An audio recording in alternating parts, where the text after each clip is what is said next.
Welcome to The Context, a podcast about the past, present, and future of democracy from the Charles F. Kettering Foundation. I'm your host, Alex Levitt. This episode is releasing on New Year's Eve, so we're taking this opportunity to revisit some of the guests we've had on the show during this first year of the Context podcast.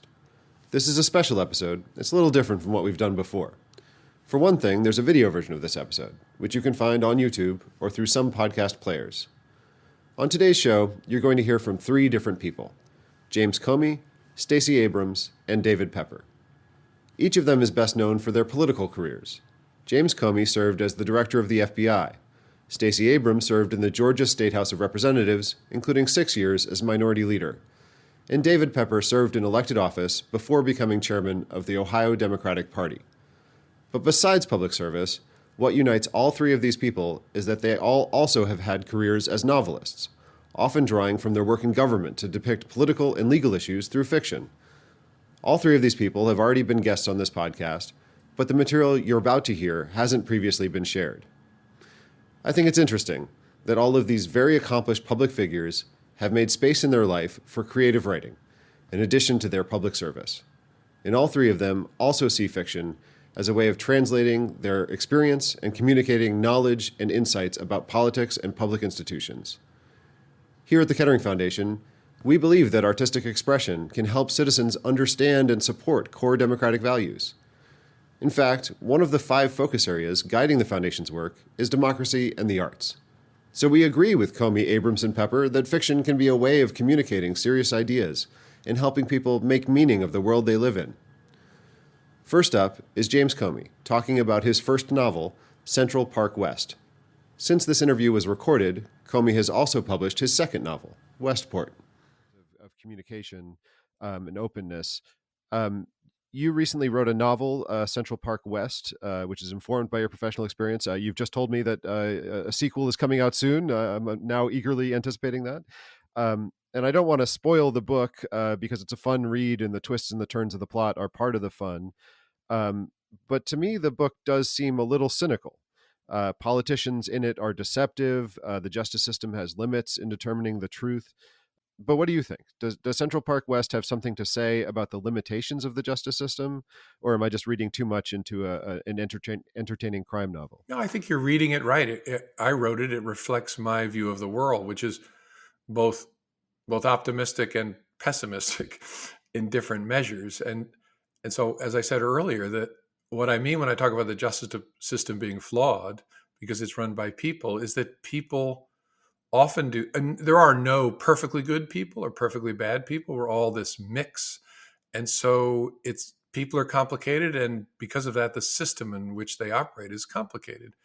People lie quite often. And our justice system is designed consistent with a set of rules. It's not to find absolute truth, but to find truth consistent with a standard of proof beyond a reasonable doubt. And one of the things, and I too will not give stuff away, I hope folks will read it and enjoy it, but one of the lessons of Central Park West is you can know something to be true, but not be able to hold someone legally accountable for that because of the burdens that our system of justice, rightly in my view, impose on prosecutors to prove something beyond a reasonable doubt.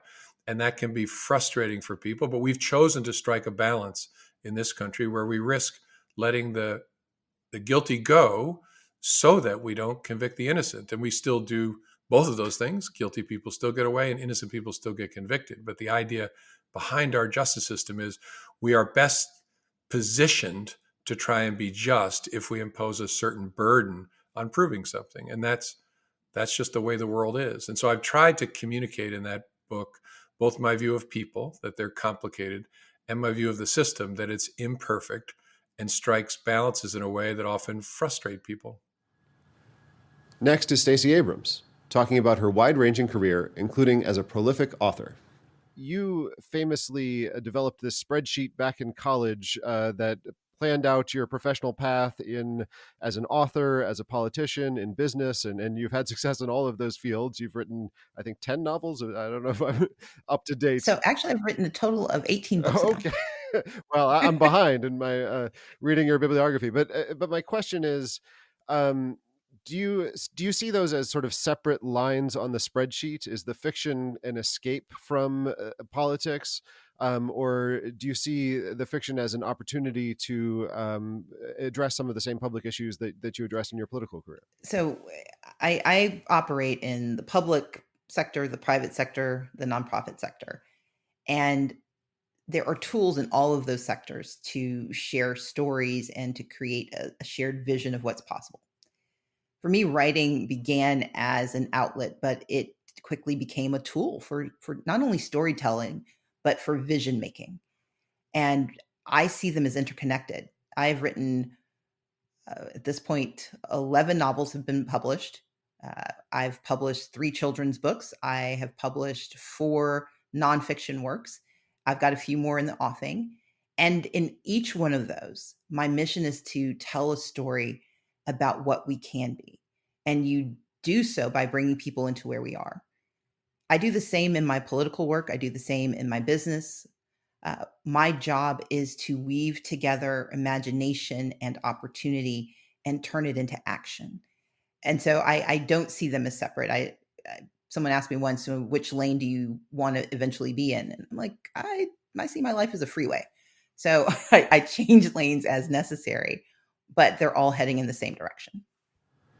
Finally, my conversation with David Pepper about the challenges of communicating political messages through fiction. We've primarily been discussing your nonfiction books, Laboratories of Autocracy and Saving Democracy. But you're a prolific guy. You also write a daily Substack, and you're a novelist. You've written 4, I believe, political thrillers now. And of course, your fiction is informed by your knowledge and experience of politics, including some of the same issues you discuss in your nonfiction. Do you think of those novels as a vehicle to communicate about problems of democracy, or are you just aiming to entertain? No, that's why I wrote the first one. So my first novel, we haven't covered this. I ran statewide in 2010 for state auditor, largely because if I had won, we could have ended gerrymandering. Then I helped with an initial statewide initiative in 2012 to end gerrymandering. And what I concluded from both my run and that effort was that no one knew anything about gerrymandering. So my first novel, believe it or not, was an attempt to inform people about gerrymandering through a novel. And I called it The People's House. And it was about how screwed up government is when everything's gerrymandered. Now, the problem is, as a novel sort of marketer, that's the worst idea for a novel ever. Who wants to read a novel about gerrymandering? So early on, I thought, you know what? I got to spice this novel up a little bit. And again, I had never written a book in my life. I knew nothing about it. I knew nothing about publishing. I added a Russian oligarch because I used to do some work in Russia.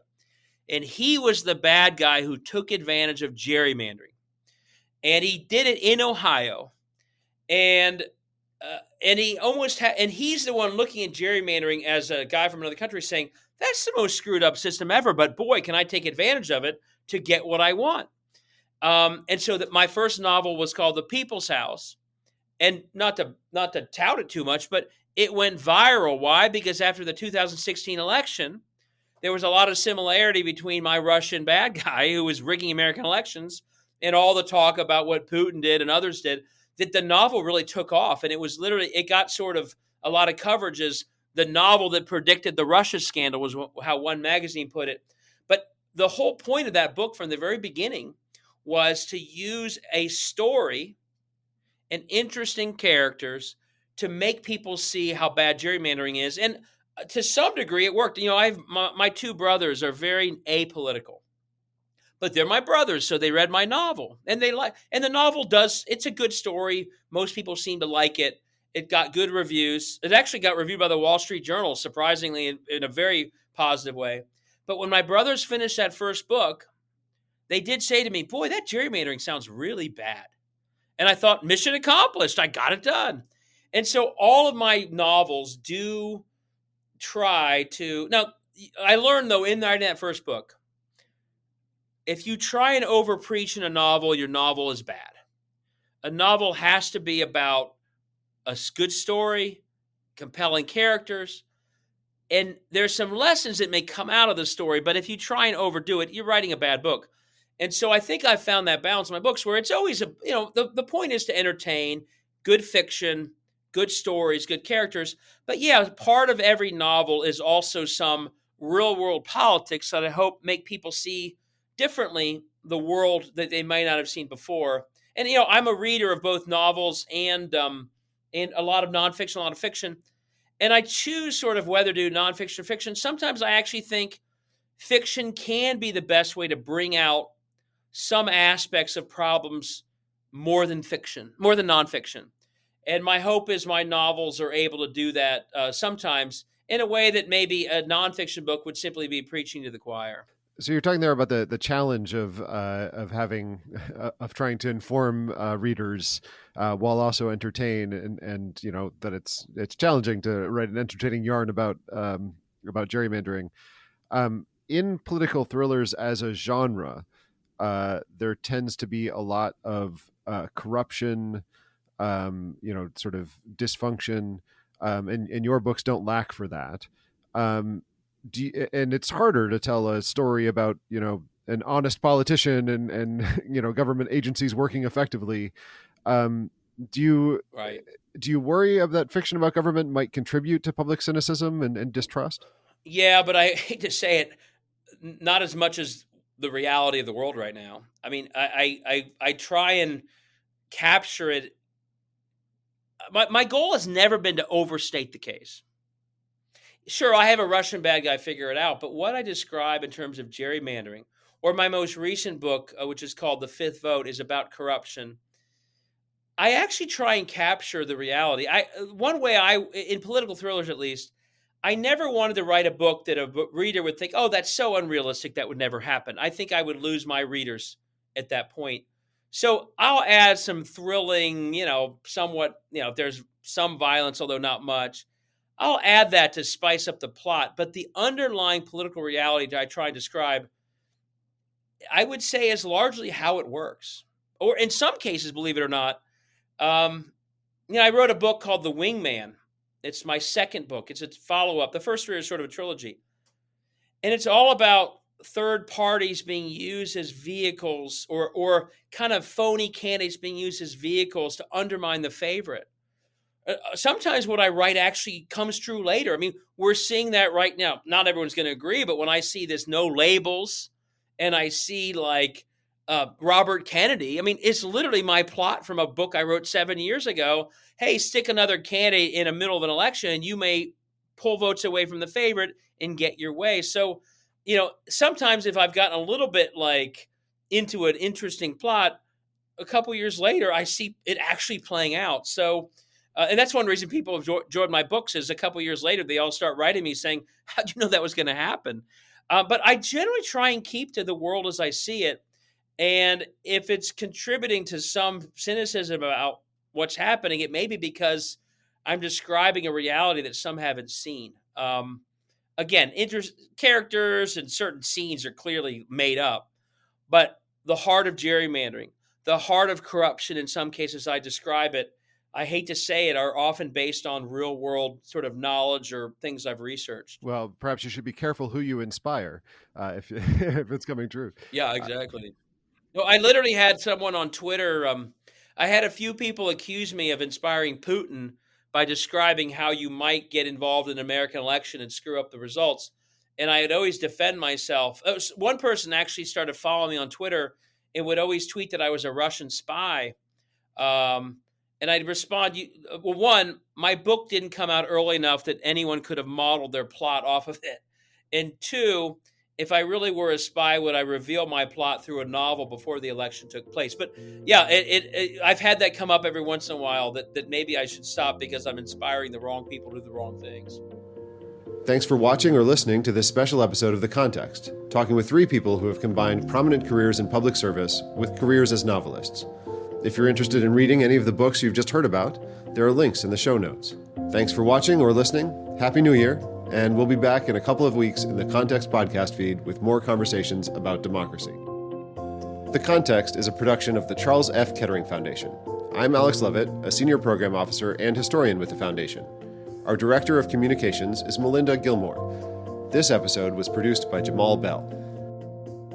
The views expressed during this program are critical to us having a productive dialogue, but they do not reflect the views or opinions of the Kettering Foundation. The Foundation's broadcast and related promotional activities should not be construed as an endorsement of its content.